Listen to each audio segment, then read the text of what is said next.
My name is Marty Hopper, and I was born and raised in Salisbury, Maryland.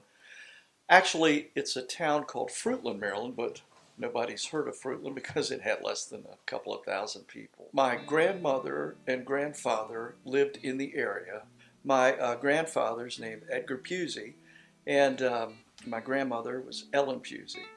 They were generational to the area, probably back 100 plus years, if not more. Eastern Shore, Maryland probably had over 100 different Indian tribes that coexisted there. Many of the landmarks in that area are named after those tribes, such as Wicomico, Somerset. My grandmother, her mother, was a Parahokan Indian.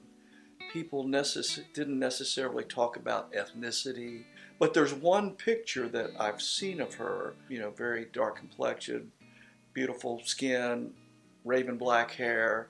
For many years, we never really knew that she was an Indian because it was in a generation where, unless they were a first generation immigrant, often didn't necessarily talk much about their heritage if they're kind of generationally been in some place.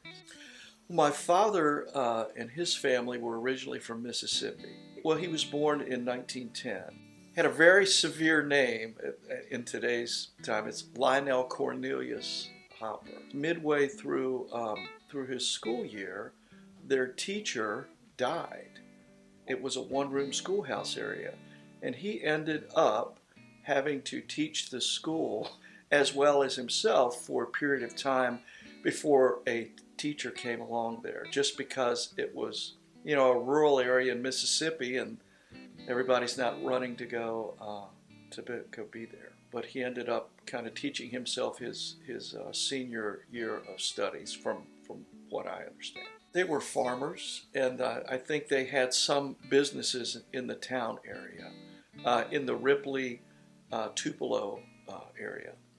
And Tupelo, Mississippi is where Elvis Presley's from. I remember my father telling a story that Vernon Presley, who was Elvis's father, was a no-count, bad check writing, dishonorable guy. He said, but his boy Elvis did okay. That was the way he put it. Even back in the early days, before the fame.